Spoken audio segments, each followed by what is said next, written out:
Growing up, always being doubted, always being called Doc's son, Doc's kid, that's Doc's kid. To the point where people be like, yo, you Doc's son? I'd be like, no, man. My name's Austin, I got a name. That's how I grew up.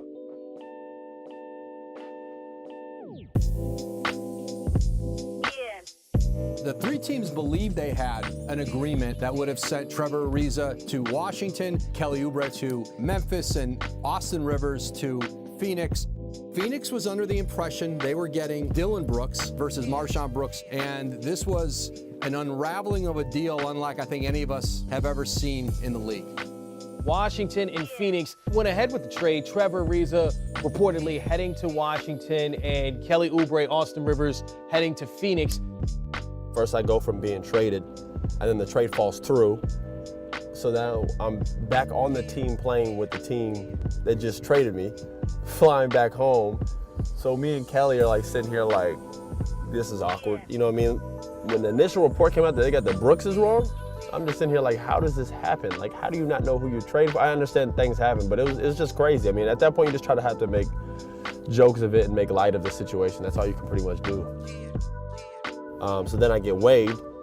I've been, I guess, on waivers for 48 hours, and I've been off of the team now for 4 days, but it feels like 4 months. It's frustrating just because I want to play. We just moved here like 2 months ago, 3 months ago, and now you got to get up and move again. Like, stuff is stressful. You know, obviously the fans' perspective is like, oh, he's a millionaire. You know, they get paid millions to play basketball, tough luck. I can actually get outside myself and understand why they would think that, because the truth of the matter, that is the case, right? It's definitely more hard, I think, on my fiance and my family not knowing where they're gonna live. So past 4 or 5 days has been stressful, to say the least. Any team that calls to request me is a team that obviously is in need of my services if they're calling me. So naturally, that's a place I'm gonna fit in. That's all I wanna do is compete and help teams win.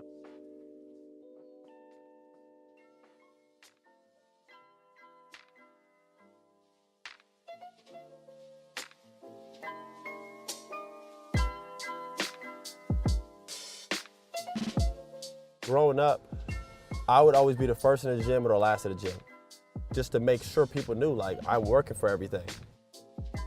I grew up with that chip on my shoulder, which people mistake for me being cocky, but I had to have that or else I wouldn't be here.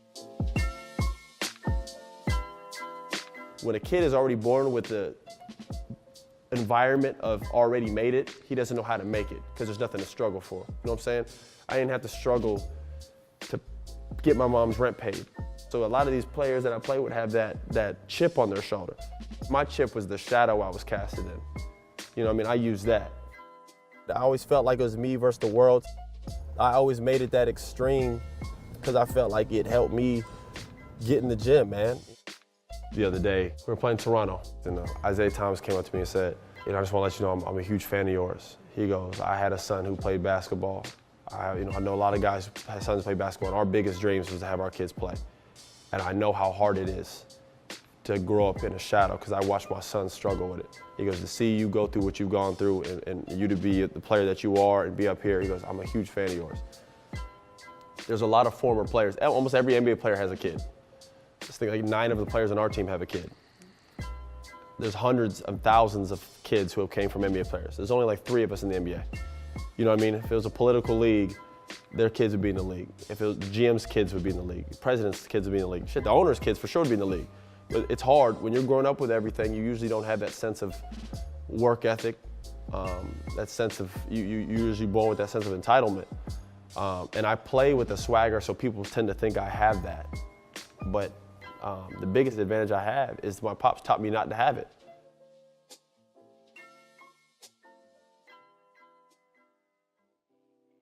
I saw him play Austin Rivers when he was like a junior in high school. Right. He got like a bucket on ticket. No.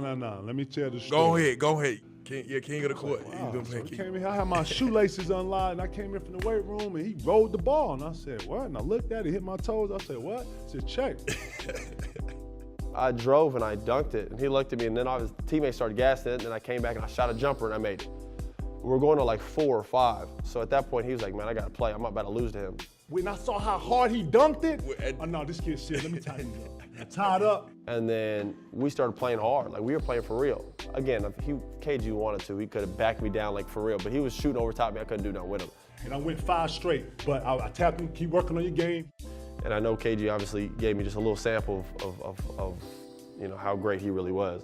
That's when I knew right there, Austin Rivers gonna be in our league about 2 years. Yeah, he said that. You said that. I said he gonna be in our league about 2 He years. said that. Yeah, man, he a pro.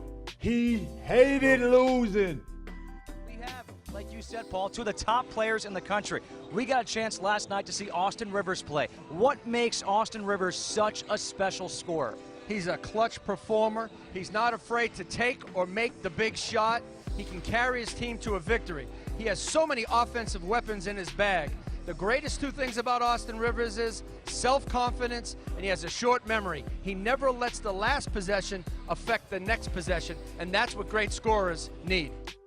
I was always a top-ranked player. Like, I was always like a top 10, top 20 player. Like, and then my sophomore year, I had like a breakout year. It's amazing the attention you go from being like when you're top 20, and then when you're 1. And when you're that 1 or 2, it's a different ball game. A 6'4" freshman from Winter Park, Florida, number 0, Austin Rivers. I have an AAU program myself, and I was like, all the kids trying to be mixtape players and trying to be like, I never ever played a game to try to be a mixtape. Like, I just played myself, and I figured if I'm good enough to do that, they'll want to make a mixtape out of me. Plumlee sets the pick. Rivers on his own. Yes, that's the buzzer! The Blue Devils win, 85-84. Yeah, I think the UNC shot just made it more official, just made it more big time, just because it was at the biggest stage in college basketball. The most impressive thing about that shot was the game before. I've said it multiple times. We lost to Miami like 2 games before that. I had the same shot to win the game and I missed it, and no one ever talks about it. You know what I mean? So I think just the most proud moment I think of that was just kind of me trusting myself to be able to miss that one, because that would have been a big shot to miss, because I went for a game instead of trying to tie it.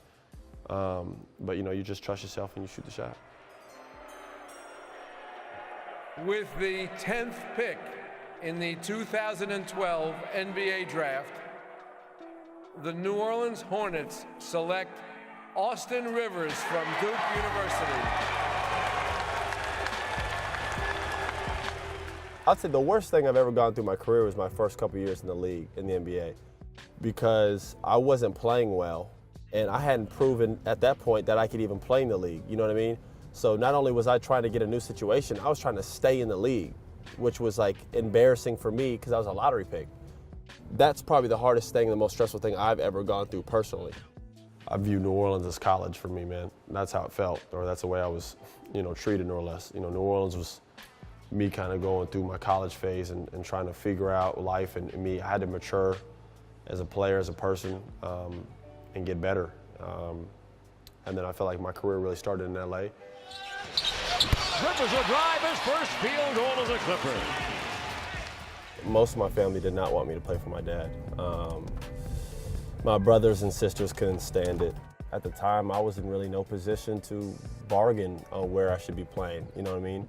When I came to the Clippers, I had nothing but a last name. I had nothing but everything I had done was in high school and college. I hadn't done anything in the NBA. People didn't even know if I deserved to be there still. I evolved over the years there, and every year I got better there. Rivers and Redick are rolling the Rockets now. Harden taking Redick low, lost the handle. Crawford has it. Rivers runs, bounce pass to Austin, and one!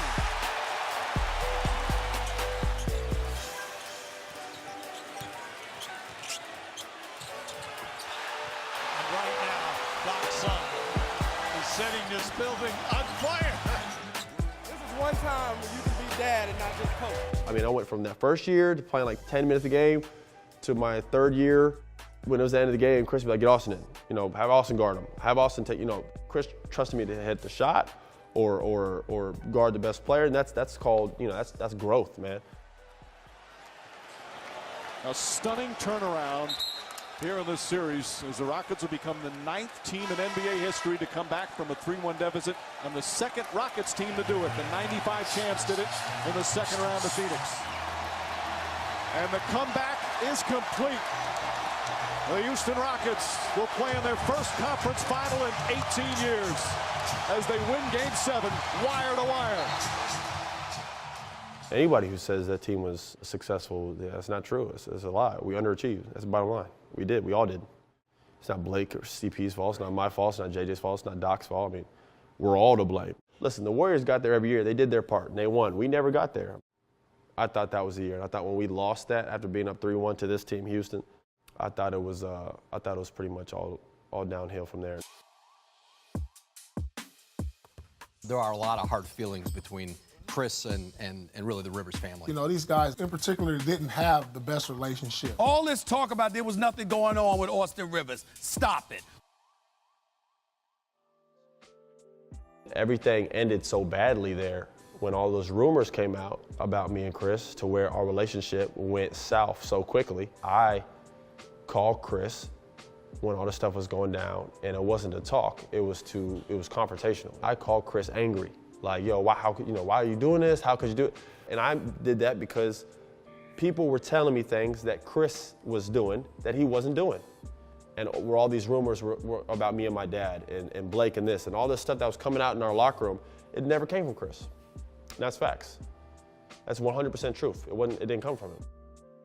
And that's when it hurt because I ruined something that didn't need to be ruined. And more importantly, I ruined from someone that I used to look up to as a player and used to look at him and get to play and got to play him every day. And I ruined it on some silly stuff, like some immature, childish stuff. This summer, I took the opportunity to go down there and work out with Dwayne Wade and him. And I went up to Chris. I said, man, like, listen, man, I know I don't need to say anything, but, you know, I went about things the wrong way. And we both apologized and got over it. Because I know if I didn't do that, I wouldn't be here. Because when Daryl Morey wanted me, you know, he probably called Chris like, hey, what do you think of Austin? If me and Chris had bad air, he probably would have been like, man, I don't know if I want to deal with that. Because there's a lot of misconception about me and Chris that me and him had fixed. And the reason people don't know is because it's not their business to know. But a lot of times, you know, I just feel like I needed to really kind of focus on that. Because I think it's pretty cool how people grow and evolve. And sometimes you go through pain and mistakes can actually bring people together more. And I think that's what's happening.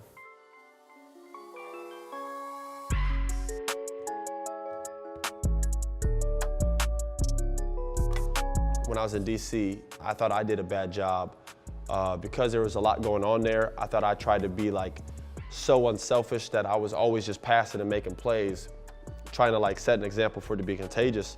But I did it so much that I lost myself to where like I stopped being what they brought me there to be in the first place. The Wizards brought me there to be a scorer off the bench.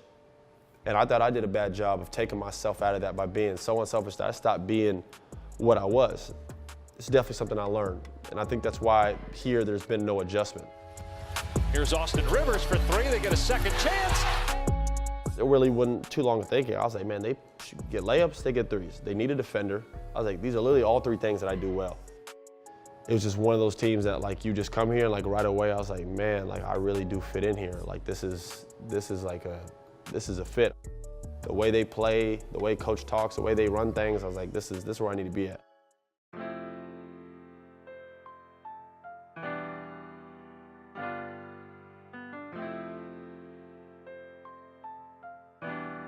Guys are getting traded during games. I mean, guys are getting traded left and right. I try to play every game like I just got waived last week. That's just how I approach it. That doesn't mean I play great every game, but I play with high energy and I play with emotion. Every single game I step on the floor and I play like I just got waived 2 days ago. That's just how I try to play because I'll never forget that for the rest of my life. I don't think it's ever been so clear in the history of NBA basketball that this is a business. And that's how I viewed it because this past year has been crazy. I give my pop so much credit. I didn't grow up with him in the house. You know, he was there, you know, sporadically because he lived in Boston. I lived in Orlando. You know what I mean? There's the two, you know, we weren't that close. I used to hate going to visit him because I knew it would end. You know, you could ask, how many times did Austin go visit you in Boston? He'd be like, it was rare. I can never get him up there.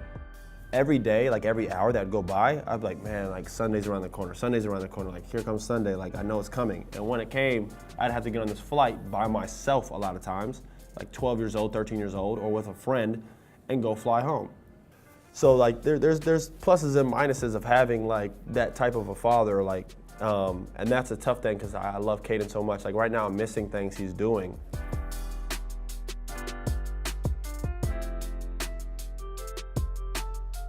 I think having a kid has put everything in perspective for me in terms of just understanding. You know, when you have a good game or bad game, when you go home, he doesn't know that, and he doesn't care. He just wants his dad back. You know, I'm gonna be supportive of him no matter what he does, but I do think, you know, if he does play basketball, I'll put the ball in his hands, I'll teach him, I'll try to push him into it a little bit. If he runs with it like I did and like my brothers did and whatever, then so be it. But if not, you know, he could be or do whatever he wants and I'll support him.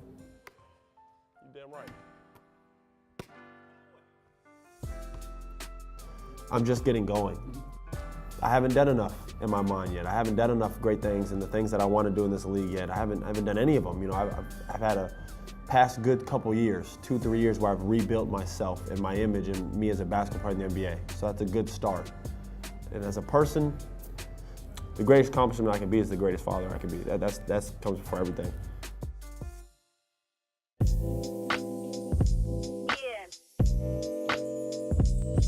Well, yeah, I didn't cancel the charity, after I got traded because it wasn't the right thing to do. And I thought about it, I'm gonna be honest, because I was like, man, I just want to get out of here.